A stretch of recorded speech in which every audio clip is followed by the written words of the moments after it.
Video disclaimer: This video is only for entertainment purpose, so please don't take seriously. Hello guys, मेरा नाम है मानव और आपका स्वागत है आपके अपने चैनल आरसी मैशअप में।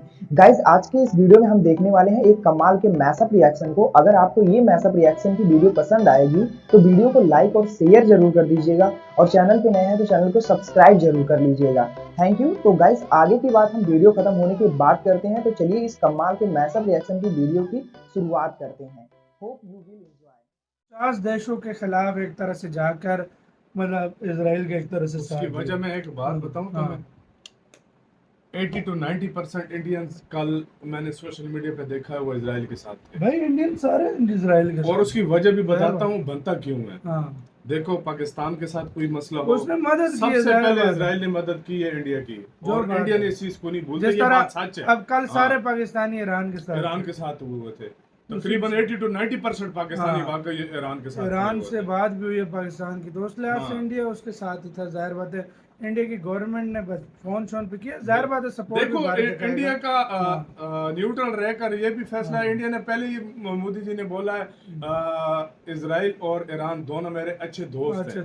तो इंडिया ने ये नहीं कहा कि मैं एक पक्ष ले। सामने आए प्रस्ताव पर जहां 149 देश इजराइल के खिलाफ खड़े हुए, तो वहीं भारत ने इजराइल का यूनाइटेड नेशन के अंदर समर्थन किया। वहीं ईरान के द्वारा इजराइल पर किए जा रहे काउंटर अटैक, साथ ही अमेरिका और दुनिया का इस पर स्टैंड क्या है, इन सब के बारे में आज की इस वीडियो में डिटेल में बात करेंगे। भारत और इजराइल के रिश्ते कितने मजबूत है, इसका अंदाजा आप इसी बात से लगा सकते हैं कि बेंजामिन नेतन्याहू ने अमेरिका या फिर किसी दूसरे देशों के राष्ट्रीय अध्यक्षों से बात करने से पहले भारत के प्रधानमंत्री नरेंद्र मोदी को फोन कॉल किया। आप स्क्रीन पर इजराइल के प्रधानमंत्री का जो ट्विटर हैंडल है उसका आप स्क्रीनशॉट देख सकते हैं। इसमें बताया गया कि हमले के बारे में भारत के प्रधानमंत्री, जर्मनी के चांसलर और फ्रांस के प्रेसिडेंट से नेतन्याहू ने बात की। इसके अलावा इसमें यह भी लिखा गया है कि रूस के राष्ट्रपति पुतिन, अमेरिका के राष्ट्रपति ट्रंप और ब्रिटेन के प्रधानमंत्री कीर स्टारमर से भी आने वाले समय में नेतन्याहू बात करके जानकारी देंगे। इसके अलावा इजराइल की तरफ से एक और ट्वीट किया गया जिसमें बताया गया कि जिन लीडरों से उनकी बात हुई है उन लोगों ने इजराइल के स्टैंड को पूरी तरह से समझा है। इसके अलावा आप स्क्रीन पर प्रधानमंत्री नरेंद्र मोदी का भी ट्वीट देख सकते हैं। मोदी जी ने भी इसकी जानकारी सोशल मीडिया पर पोस्ट करके दी। ताजा हालात की बात करें ईरान और इजराइल के बीच, तो इस समय दोनों देश फुल फ्लैज वॉर की तरफ बढ़ रहे हैं। दोनों तरफ से अब भारी हमले एक दूसरे के ऊपर किया जा रहा है। जहां पहले इजराइल के द्वारा 200 फाइटर जेट के साथ ईरान के न्यूक्लियर साइट सहित कई महत्वपूर्ण ठिकानों को पिन पॉइंट एक्यूरेसी के साथ तबाह किया गया, तो उसके बाद ईरान की तरफ से सैकड़ों ड्रोन इजराइल के ऊपर मारे गए, लेकिन आधे से ज्यादा ड्रोन को बीच रास्ते में ही इजराइल के द्वारा नष्ट कर दिया गया। साथ ही बाकी हमलों को इजराइल का डिफेंस सिस्टम ने रोक लिया। वहीं अब ईरान इजराइल के ऊपर मिसाइल अटैक कर रहा है। लगातार इजराइल के ऊपर देर रात ईरान की तरफ से कई हमले किए गए और पूरी रात इजराइल में सायरन बजता रहा। वहीं ईरान की इन मिसाइल अटैक का जवाब भी इजराइल की तरफ से दिया जा रहा है। इजराइल की तरफ से बताया गया कि उनकी तरफ से ईरान की एक और न्यूक्लियर साइट को तबाह कर दिया गया है। आप स्क्रीन पर इन सभी के आर्टिकल देखते रहिए, क्योंकि हमने देखा है कि जब भारत पाकिस्तान का कॉन्फ्लिक्ट चल रहा था तो काफी सारी फेक न्यूज वायरल हो रही थी। इसीलिए रेफरेंस और फैक्ट के साथ न्यूज देखना और समझना जरूरी है। इजराइल ने देर रात फ्रेश स्ट्राइक ईरान के इस्फहान न्यूक्लियर फैसिलिटी पर भी की। इस समय ईरान के लिए सबसे बड़ी मुसीबत यह है कि ऊपर से तो इजराइल ईरान के ऊपर हमला कर ही रहा है, इसके अलावा मोसाद का नेटवर्क ईरान के अंदर भी काफी मजबूत है और ईरान के अंदर से भी मोसाद ने बड़े ऑपरेशन चला रखे हैं। ईरान की तरफ से लगातार धमकी तो दी जा रही है, लेकिन वह इजराइल को रोकने में नाकाम रहा है, जिसको देखते हुए ईरान ने रिक्वेस्ट की है यूनाइटेड नेशन से एक अर्जेंट मीटिंग बुलाने की, और उम्मीद है कि ये मीटिंग आज हो। दूसरी तरफ दोनों देशों के बीच शुरू हुए इस युद्ध को लेकर दुनिया भर के देशों से प्रतिक्रिया सामने आ रही है। अरब देशों की तरफ से तो एक और इजराइल के द्वारा ईरान के ऊपर किए गए हमले को कंडेम किया गया। इतना ही नहीं, सभी देशों से रिक्वेस्ट मिडिल ईस्ट के देशों ने की है कि इस रीजन में शांति लाने का प्रयास करे। दूसरी तरफ जब इजराइल ने ईरान के ऊपर हमला किया तो उस दौरान अमेरिका की तरफ से साफ बयान दिया गया था कि हमारा इस हमले से कोई लेना देना नहीं है। ऐसे में सवाल उठ रहा था कि क्या इजराइल की डिफेंस के लिए अमेरिका सामने आएगा या फिर नहीं, क्योंकि ईरान के द्वारा काउंटर अटैक जरूर इजराइल के ऊपर किया जाएगा। तो अब इसका भी जवाब खुद राष्ट्रपति ट्रंप की तरफ से दिया गया। डोनाल्ड ट्रंप ने एक बड़ा ट्वीट कर ये साफ कहा कि इजराइल का हमला सही और सटीक था, लेकिन ये सिर्फ शुरुआत है। इससे और भी खतरनाक और बड़े हमले इजराइल ईरान पर आने वाले समय पर करेगा। अगर न्यूक्लियर वेपन्स को लेकर बातचीत के लिए ईरान राजी नहीं होगा तो ट्रंप ने इसमें भी अपना क्रेडिट लेने की पूरी कोशिश की। उनकी तरफ से कहा गया कि अमेरिका के द्वारा दिए गए हथियारों को रोक पाना ईरान के बस की बात नहीं है और हमारे हथियारों को इजरायली सेना अच्छे से चलाना जानती है।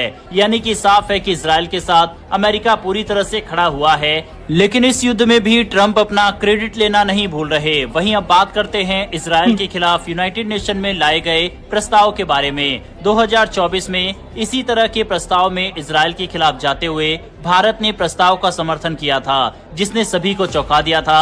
लेकिन इस बार भारत ने इस प्रस्ताव से दूरी बनाकर एक बार फिर इजराइल का साथ दिया।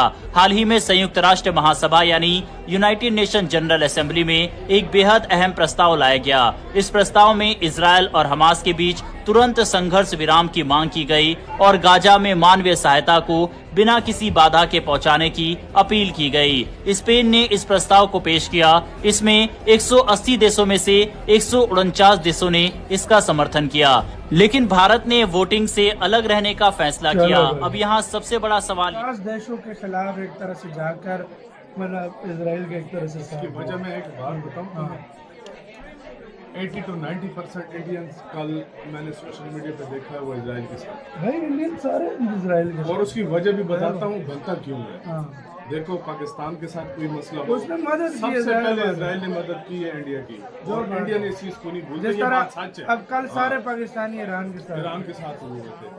तकरीबन 80 to 90% पाकिस्तानी भाग गए ईरान के साथ। ईरान से बात भी हुई है पाकिस्तान की, दोस्त लिहाज से इंडिया उसके साथ ही था। जाहिर बात है इंडिया की गवर्नमेंट ने बस फोन पे किया। जाहिर बात है सपोर्ट। देखो इंडिया का न्यूट्रल रहकर ये भी फैसला इंडिया ने पहले ही मोदी जी ने बोला है इजराइल और ईरान दोनों मेरे अच्छे दोस्त हैं।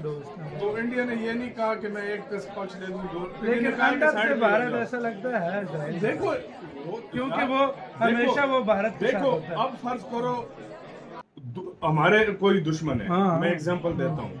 एक बंदा है जो हमेशा हमारा साथ देता है, कल को उसके साथ उसकी लड़ाई हो जाती है, तुम किसके साथ हो?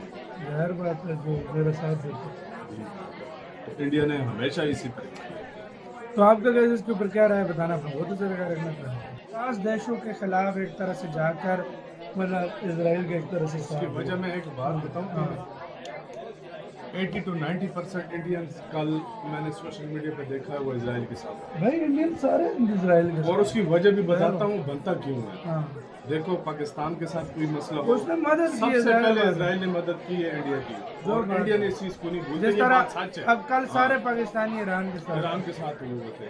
तकरीबन 80 to 90% पाकिस्तानी भाग गए ईरान के साथ। ईरान से बात भी हुई है पाकिस्तान की, दोस्त लिहाज से इंडिया उसके साथ ही था। जाहिर बात है इंडिया की गवर्नमेंट ने बस फोन पे किया। जाहिर बात है सपोर्ट। देखो इंडिया का न्यूट्रल रहकर ये भी फैसला इंडिया ने पहले ही मोदी जी ने बोला है इजराइल और ईरान दोनों मेरे अच्छे दोस्त हैं। तो इंडिया ने ये नहीं कहा कि मैं एक पक्ष ले दूं, लेकिन अंदर से भारत ऐसा लगता है इजराइल। देखो क्योंकि वो हमेशा वो भारत के साथ होता है। अब फर्ज करो हमारे कोई दुश्मन है, मैं एग्जांपल देता हूँ।